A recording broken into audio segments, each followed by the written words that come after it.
Hello, everybody, and welcome to the It's in Queens podcast, covering events in the world's most diverse borough and the world's coolest borough. We're killing it. Between May 3rd and May 9th in 2019. As always, I'm Rob Mackay.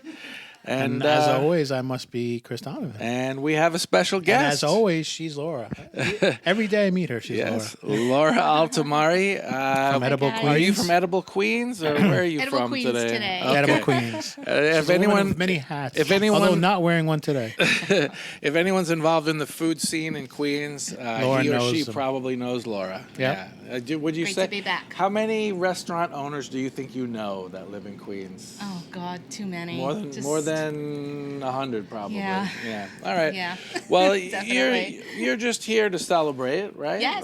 Yes. Nothing particular, right? She has the You're women's just here issue to of add Edible your, Queens We coming have, out. yes, Yeah. the women's Okay. issue's coming out this coming month. By Memorial Day, it should be out. We're in final print now. Final view. Edible Queens, for those who haven't had the pleasure, it is a periodical, not monthly, but periodical. Yep. Magazine about the food scene, the food makers, and the food sellers in We Queens. celebrate. Yep. And Laura works for the magazine, and the next issue has a women's theme, Women's issue. and it's going to be out around Memorial Day. Yep. What do you mean by a woman's theme? It's celebrating all of the women-owned food businesses and beverage businesses in Queen. Okay. We have Lydia Bastianich on the cover, and yes. we're super excited Okay. for this issue. All right. Well, since we're talking about food And Queens. did you guys know that the Taste of Rockaway is coming up on May 4th? Yes. No kidding. May the 4th be with them. May the 4th, yes. Pay $15. Okay. And 23 restaurants are participating. All of them. Very You cool can walk event. to all of them. I guess you could drive too, Right. but they're all within walking distance. So $15 So it's not a for centrally 23 located samples. event. It's you buy a ticket and then you travel to the restaurant. You walk around all day. It actually goes from noon to 6, so it's 6 hours walking to different. Are you friendly with some of the restaurant owners that are there? I know Thai Rock is the big organizer. Thai Rock. You can get the fabulous pizza place over there, Wits End, is involved. Yeah. And you have many different cuisines, and you'll probably have some drink as well, although no one has divulged what they'll be giving away. Okay. So that's one thing, and then the other thing is that's May 4th. May 6th is the Queen's Dinner Club. Now, are you involved in the Queen's Dinner Club? I am not, but they are close friends of ours. They're close We friends. support Joe each other. DiStefano. Joe Right. DiStefano, yes. The Queen's Dinner Club, what they do is they basically rent out a restaurant, and they take advantage of their large bulk purchasing, basically, because That's there's so right. many of them, and Sure. it's great for the restaurant owner because he gets a big night, And it's great for the people because they're all active on social media, and they get the word out it's there. It's a nice promotion. It's a good. And it's great for the people who participate, and it's an open club, I should say. There's there's no no membership. You don't have to pass through a membership committee like a golf club. No inspection. You don't have to be an upstanding member of society. Although Joe did paddle me like 12 times. Yeah, there might be a single. I don't know. That evidently had nothing to do with the club. Anyway, this is a very special one because it's happening during Ramadan, May 6th, and it is a Syrian chef is going to be making it. Yeah. And the guy actually escaped from the war. He was from Aleppo in Syria, and he escaped, and now he's making this Ramadan meal. Nice. Amongst other things, it will include the tamarind rose iced tea that you traditionally drink when you break the fast at the end of Ramadan in Syria, I guess, or in Aleppo. Right. It'll have a crispy phyllo pastry stuffed with sweet cheese and drenched with orange flower syrup. Nice. Which sounds Syrian. Delicious. And then, Very nice. and one of the big things, of course, will be the slow roasted lamb served over smoked green wheat pilaf with fresh fava beans and fried nuts. Oh, I thought you were going to say nice amazing. Chianti and go. So I've been to a Queen's Dinner event before, and they fill out the place with a lot of people, pack it a lot of out. people who Sure. love Yep. food, and the food is outrageous. It's a chance for them to talk to the chef and kind of understand what his mental process was. The other kind of interesting thing about this is that it's at the Queensboro, which is a new restaurant in Jackson Heights. In Jackson Heights, on Northern Boulevard. So that gentleman is probably not a regular chef at the Queensboro, is he? No, I think this is a special So they're renting out a restaurant and bringing in the chef and the food. Interesting. But the Queensboro restaurant, I think they know what they're doing, and they already started. And I drove by there on a Saturday, and it was packed. So, more power to them. They got it going on. Yep, made a name for sure. So you've got a lot of food events, and maybe we'll talk. What do you say we talk about some food after we get through this part? I think we have a real big food event at the end. I'm in the mood for some German-Jewish food. I don't know about you guys. Anyway, we also this week we have two different chances, Chris. Yes. Pay attention to this. Oh, two different chances to run away and join the circus. Yeah, baby. Or at least to run away and watch the circus. Yeah. Cirque du Soleil is coming, and they're going to be here from May 3rd to June 9th. That's a nice run. In a tent right outside CitiField. Oh, yeah, I've seen them setting it up. Yep. Yeah. Their show this year is entitled Lucia, and it is described as a surrealistic circus journey through an imaginary Mexico with grand visual surprises and breathtaking acrobatics. Well, the acrobatics are second to none. Those guys are, and girls they're are crazy what those guys do. So that's a long run. There's also a one-shot deal, Schwartz Cirque, which features a former member of Cirque du Soleil, the Montreal-based circus, and two aerial dancers. They're going to be doing a non-verbal show with juggling, structural shape creations, and aerial acrobatics. Oh, I wonder if there's bad blood and there's going to be like a I don't know, but you can get a Jones between the two Cirque du Soleil people. I don't know, but that one's on May 5th. You are a terrible acrobat. That's my French accent. I really? I thought that was your Syrian accent. I felt like that's you were practicing for. So anyway, those are two different cirques. Remember, one's a one-shot deal on the 5th, and the other one runs from May 3rd to June 9th. Nice. We don't have that much time. I want to go fast. We have an explosion of community theater. Nice. Caroline Our Change, which is a musical about a relationship between a Jewish family in 1963 Louisiana and their African American maid. It has spirituals, blues, Motown, classical music, klezmer and folk. Nice. And it's by APAC, the Astoria Performing Arts Center. Right. They're actually starting a run on May 2nd, and it will go until May 25th. So you have plenty of chances to see it. And it's at the Variety Boys and Girls Club's Broccoli Theater. Broccoli Theater. Yeah, I think it's called the Broccoli Theater because someone whose last name was Broccoli donated the money for it. Oh. Yeah, they call it the Broccoli Theater. Nice. I used to work at the Spinach Playhouse. No, you didn't. No, I didn't. I know that because there's no such thing as the Spinach Well, Playhouse. as far as you know. There's a Popeye. The Secret Theater, I want to tell you guys something. This Saturday, I went to see Agatha Christie's And Then There Were None play at the Secret Theater. How was that? Brilliant. No kidding. Now, was Richard in it? Richard Mazda, who runs Secret Theater, was in it. Nice. He was very good. Yeah, he's a great actor. He's a British guy, and it's a British play. So he's brilliant. There are 10 of them. There are 10 of them, and they all die throughout the play. Well, I remembered the book as 10 Little Indians when I was growing up. They changed it to And Then There Were None. Yeah.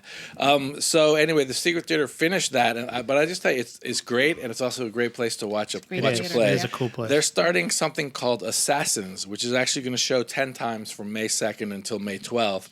And this is a musical that looks at a bunch of people who either successfully or unsuccessfully tried to assassinate a president of the United States. Wow. Remember the whole zero? There was the zero curse. And from 1860, every president, 1860, 1880, 1900, 1920, 1940, 1960, died in office. And when Ronald Reagan took over, we all thought he was going to be. And he got shot. And he got shot. Yeah. Anyway, so this looks at this is a musical that looks at the different assassination attempts or the people that carried out the assassinations with the idea of to make you think and spark conversation.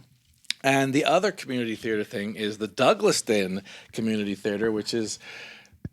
That's new to the podcast, I think, right? It's new to the podcast, and it is community theater. Right. They are putting on Catch Me If You Can, which is about the disappearing bride.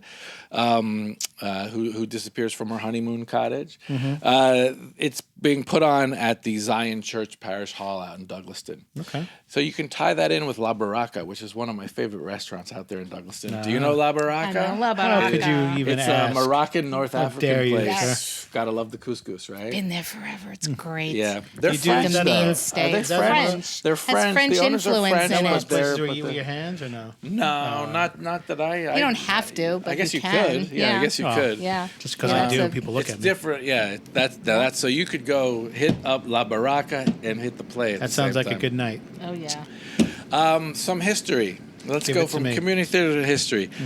Do you know the first successful airplane flight across the Atlantic happened 100 years ago on May 8th? From, Guess where they took off from? I'm going to say somewhere in Queens. Rockaway. There you go. Rockaway Right has off been the the water. center of it all. Right off the water. Yep, and it was It's a a good Navy start at the end of seaplane. the. At the end of the It was everyone. People. I'm sure I wasn't from Kansas. No, that would have been. That would have been hard. It was a Navy seaplane NC-4. It took off from Rockaway Naval Air Station on May 18th, 1919, and successfully made it across the Atlantic Ocean.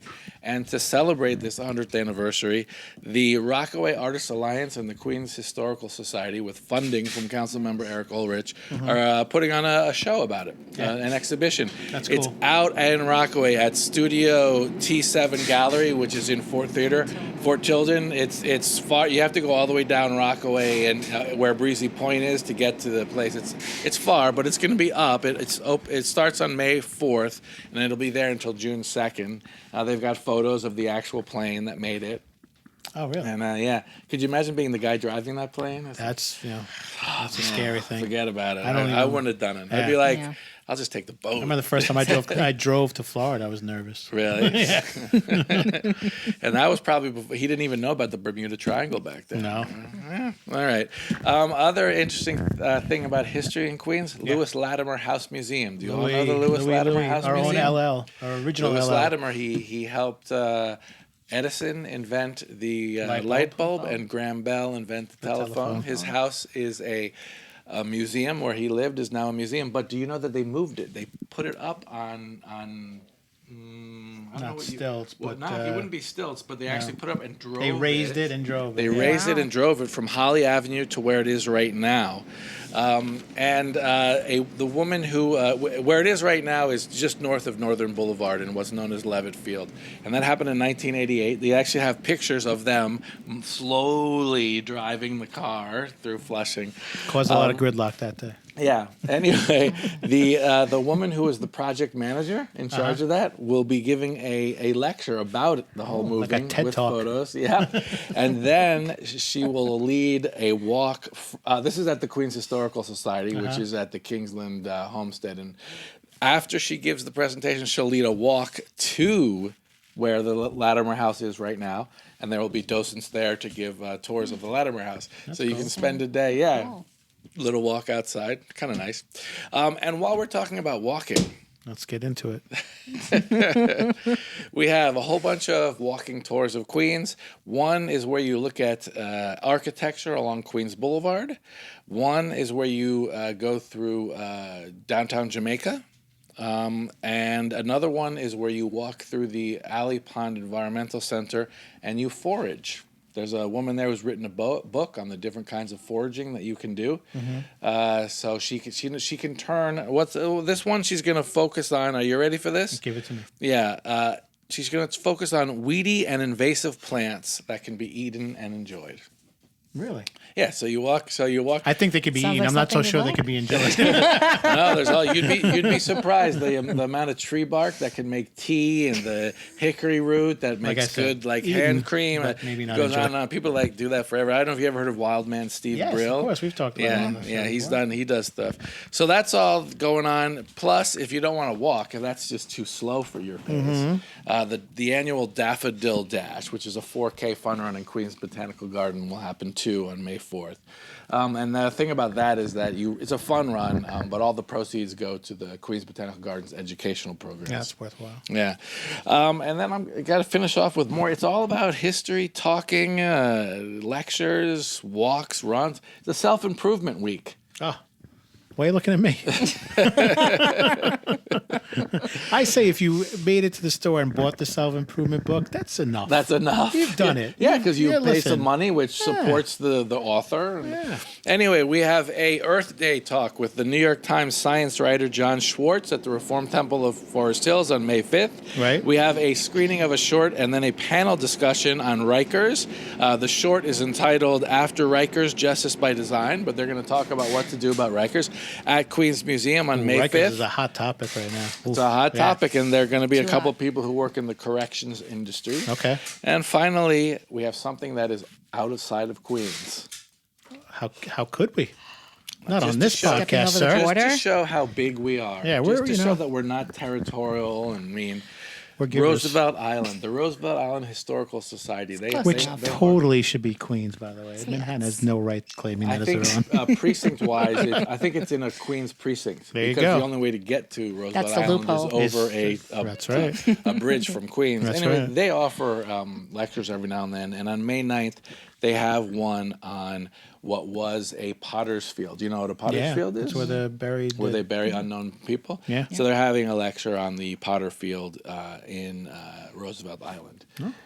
They actually have a trustee of the Hart Island project. Hart Island, I believe, is what Roosevelt Island used to be called. So, Before Johnny Roosevelt founded it. yes, before Johnny Roosevelt came in. Wait, you missed one big. Well, so there's Queens so much event. going on this week that I had to cut a whole bunch of things out. Yeah, Yeah. So there are some other things. Like, what are you thinking? I'm thinking Queen's Taste, baby. Queen's Taste. That's food. That would go in the Favorites. food category. Well, you missed it. Queen's to Taste is back it Queen's up. Taste is May 7th, and it falls on our week, right? Yes. Yeah. But while we're talking about food, Right. let's get back to the subject of German-Jewish food. That's right. You would like to know? Do you know anything about German-Jewish food? I learned all about it recently, but I think Laura should share what's Laura, happening. do you know anything about German-Jewish food? Oh, same with Chris. Really? Just what All he right. learned. So Stay with us, and you'll learn everything you need to know about German-Jewish food. Right? everything from That's soup to absolutely right. nuts Yes. Yeah, All right, thank and you. breads. and breads. Well, if you were to come here to the Astoria Bookstore on Saturday, May 4th at 2 o'clock, you would have the distinct pleasure of meeting Sonya Gropman, who is to my left, and to My Chris's right. Yes. Directions are hard, aren't they? Listen, so's math. So Sonya and her mother, Gabby, have written a book called The German-Jewish Cookbook. Let me say something very important before we get started, and that is that Sonya lives in Jackson Heights. That's So right. she is a Queens person. Queens connection. It's in Queens, she's in Queens, and you can get this book in Queens, and you can also listen to how it was made and have it signed on Saturday, correct? Correct. And we will also have food tastes on Saturday. Oh, no kidding. What are you preparing for us on Well, Saturday? Funny you should ask. We will have this bread, which is called Berges, and it is the German version of challah. And it's braided the way challah is braided, which is a ceremonial, symbolic thing. But it is a very different recipe than the challah that most of us are familiar with, which Sure. is Eastern European Okay. Jewish. Okay, so this bread, the main differences are this is what's called a water bread. There's no egg in the dough. Right. So the dough is less fluffy, you know, in the way challah is kind of like brioche. Yes. And it has a little bit of a yellow color.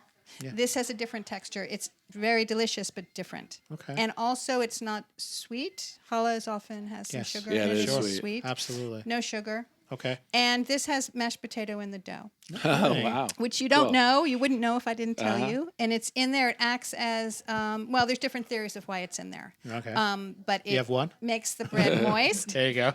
Yes. Is there any religious significance to this? Is it To the mashed, to this? to the mashed potato? The mashed potato, no, but the bread, yes. Oh, what's it? Yeah. So challah and berches in Jewish tradition is a very, very important part of every family's week. So when the Sabbath begins on Friday night and you have a special dinner to mark the beginning of the 24-hour period of Sabbath, you have a special dinner, you bless wine, and you bless bread. And it will always be a braided bread like this. So when my mom was growing up in Washington Heights, uptown Manhattan, it was a very big German-Jewish community. Dr. Ruth Westheimer used to live there, or still She does still live does. there. Absolutely. There were many bakeries when my mom was a kid that sold berches, and my grandparents would buy one. Well, okay. Today there are none. Oh, wow. German-Jewish bakeries. wow. No But way. so this bread is very important for observant Jewish families. And it doesn't matter how many knots or... Great question. So it's always braided, and the number of braids can vary. It can Right. be 3 strands, 5 strands, 6 strands, 12 strands, and they each have all these complicated different reasonings for kidding. the meaning of the numerology. Sure. This is a 3-strand braid. So it's just like braiding your hair. I know but how to braid. I have 2 daughters. I can do a 3-strand braid.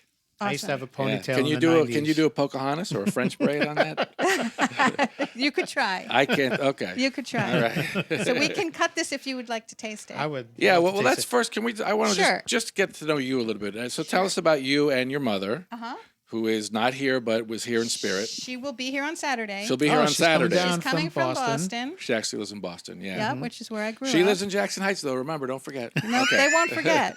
Okay.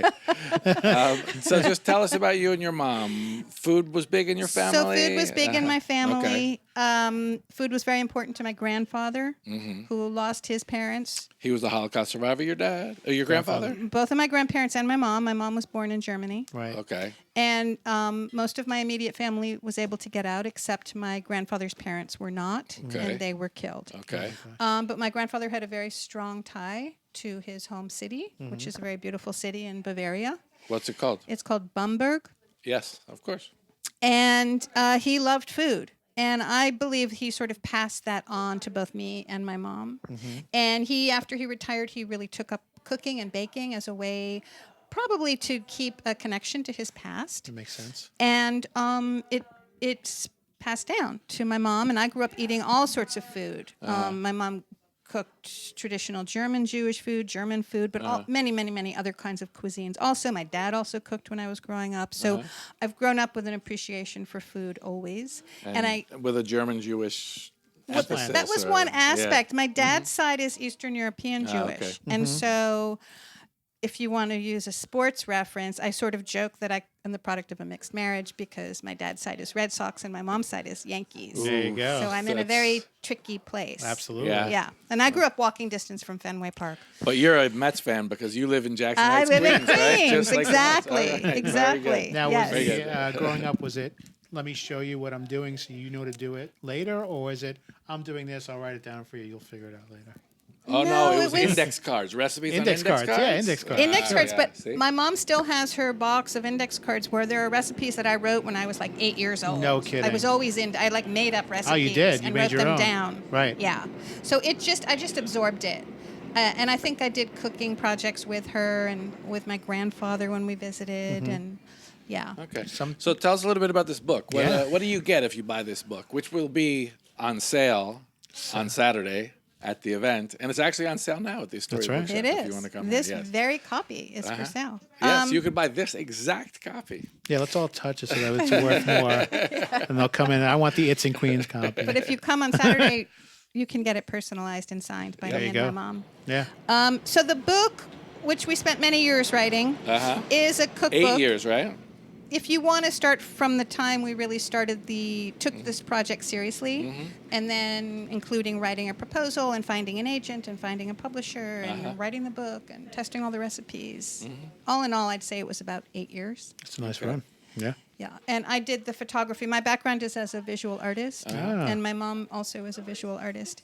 So the book has a lot of history. The first chapter is a history that talks about the Jews in Germany, and then there's a memoir section that talks a lot about what it was like for my mother growing up in Washington Heights, which at the time was the biggest concentration of German Jews anywhere in the world. Okay. I thought there was a big Irish neighborhood. Well, it was a lot of people. It even had Greek. There was a time that it was Absolutely. very Greek. Oh, is that right? My Yeah. mom's best friend from high school, who she's still friends with, is Was Greek. Greek, yeah. Is Greek, yeah. I know George Carlin Way is up there, and he always talked about the Irish experience up there. It was very, very diverse. Yeah.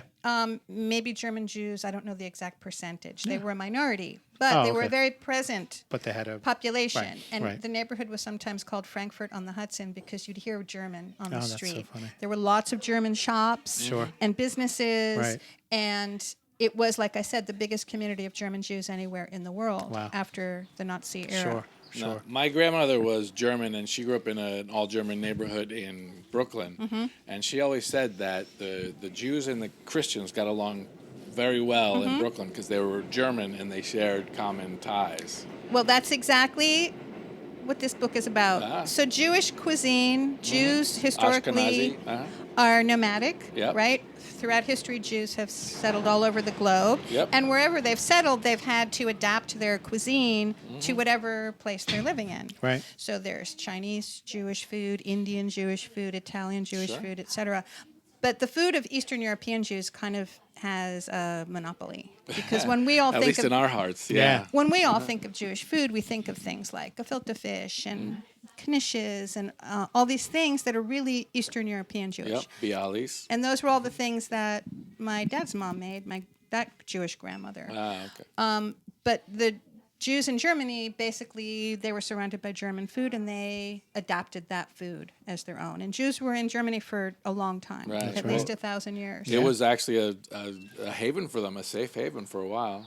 Absolutely. Yeah. And they have a long history there. Yeah. Yeah. So. So now, what else is in this book? So in this book is over 100 recipes. Over 100 recipes? Yes. Okay. Is And- there a gefilte fish recipe? There is not, because Jews in Germany did not eat gefilte fish, which is a okay. very confusing thing because the word gefilte is a German word. That's right. Which means stuffed. Yeah. At some point, they used to eat it, and then at some point they stopped eating it. Ah, I didn't know that. But The things you learn. the things you learn, yeah.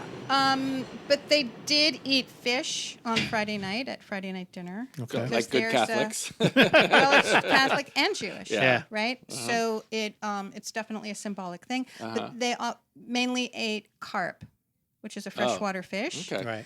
And there's different preparations for carp that So, were is very there a carp common. recipe in There there? is, and it is a little okay. difficult to find carp these days, and we offer a substitute fish. But there's different preparations that were really common as Tilapia. an appetizer. Okay. Yeah. That's amazing. What are 2 or 3 other recipes? So we have everything. And one thing that I like to point out is that our book sort of busts the myth about both Jewish food and German food. Everyone sort of assumes that German food is all heavy meat and Very potatoes. heavy. Sure. And Jewish food is all brown and beige. That's right. And we prove that wrong Wrong. because we have a lot of very colorful foods. We have a lot of seasonal foods. And this is food that Jews in Germany ate and foods that Germans still today eat. Okay. So we have a lot of asparagus and green things. We have a lot of soups. We have fruit soups. Fruit soups. Fresh. Yeah, delicious. No kidding.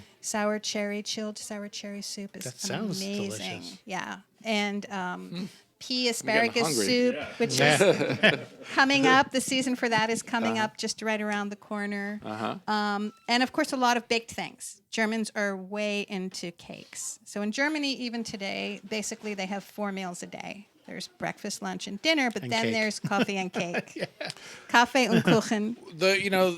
I've noticed just amongst German friends, a lot of them drink coffee before they go to sleep. Yeah, I which can- it's caffeinated makes coffee. no Yeah. sense to me. Yeah. But I guess if you're used to it, it's I part of your can't speak culture. to that. But Oh, the yeah? Coffee and Kuchen is usually late afternoon. Late afternoon. See, that's too Yeah, late for like me. 3, then. No, 4 after o'clock. 4 o'clock, Yeah. if I have any caffeine, I'm up till the Yeah. following week. Yeah. But they love their cake. Yeah. So we have a lot Ich of bin cake. ein Berliner. I just Is there a think that- Berliner I think recipe the in Germans there? Germans like baking because it's precise. It's like precise measurements, and they like They precision. just also love sweets and bready things Oh, and sure. baked things. Who doesn't love to eat? A Berliner is a name for a stuffed donut. Yeah. You know Oh, is that Yeah, right? yeah, yeah. Yeah, we That was my don't- joke. Uh-huh. Have that, but we have a really great fried donut called knee donuts, which are made by taking the dough and shaping it over your knee. So it makes like a saucer shape, yeah. like a Very flying good. saucer Is shape. there a German word for that? I have to look up knee.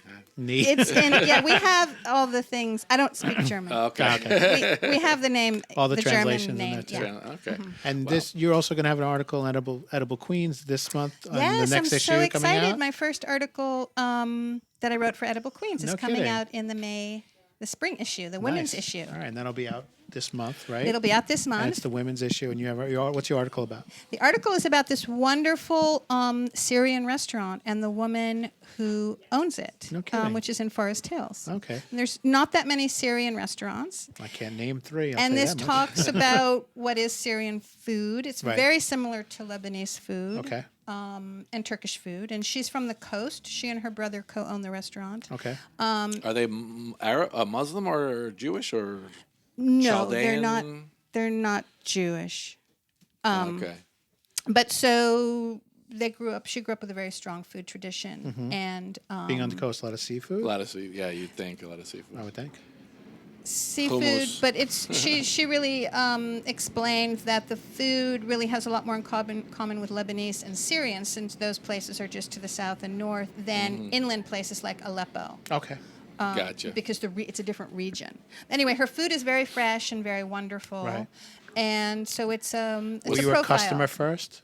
No, I What's heard the about name of the restaurant? I heard about Just in her. case. Someone gave me a tip off, and I went and okay. interviewed her, and then I've since eaten there many Okay. times, and her Yeah. food is incredible. The restaurant is called Dea Sura, which is the name of a ancient goddess. Oh, okay. Okay. And do you also run the CSA in Jackson Heights? I do. I mean, Yeah, I I don't think I heard that run somewhere. it. I'm the coordinator. We're a volunteer organization. Right. Sure. So here we have visual artist, writer, CSA Baker. coordinator, baker. Would you mind? Sure. And Let's I, get you into know, it. I hate to try it, but if I we know. have to do it for Now the this is podcast, keto friendly, right? We'll do it. Oh, great. All right. My body's a temple, and I would hate to put anything into What it. do you suggest goes with this? Well,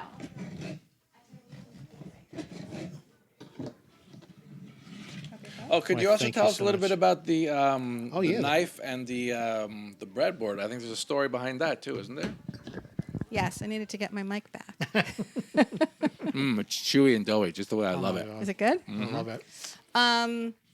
It would go really good with So on cheddar s- cheese. On Saturday, it goes great with anything. But on Saturday, we're going to have something called Lip Tower cheese, which is also a recipe in our book, which is a spreadable, very savory cheese that has all sorts of delicious things. You It's make it from kind scratch? of piquant. Yeah, I mean, it's made with butter and cream Yeah, cheese, yeah. and then a lot of spices and Okay. herbs and shallots and anchovy paste and Really? paprika, and my it's gosh. fantastic. Sounds amazing. Yeah. So this board,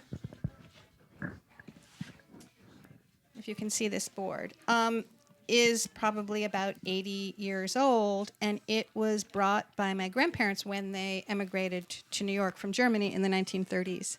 And an unusual aspect of German-Jewish refugees was that they took their entire households with them when they left in this thing called a lift van, which was an enormous crate.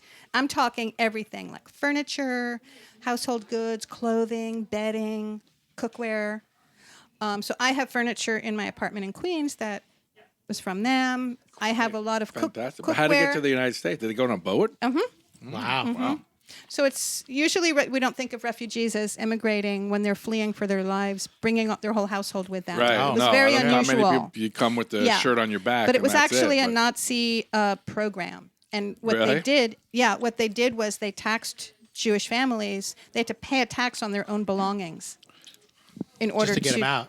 Yeah. That sounds my about. God. that sounds about government. Yeah, That sounds about yeah. And par for the course. in A government. few families that we've heard about, not my grandparents, because my grandfather was a very upstanding, follow the rules kind of guy.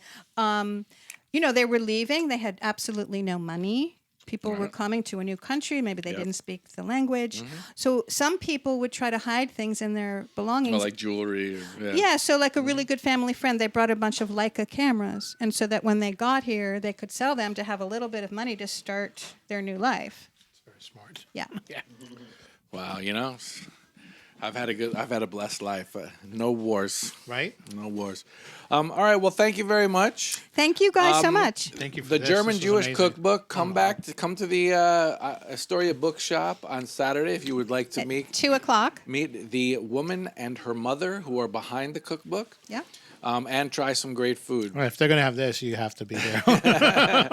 I can tell you one thing. Come You for the convinced book, me. stay I for want the to buy bread. a copy of this book. Can I buy this Absolutely. copy right Awesome. here? I'll sign it Let for me, you. let me touch Okay. it for you. And there you go. You're not going to be able to buy this. Sorry, you can't buy this exact copy, but there are more on the shelves. That's You're right. gonna get, okay?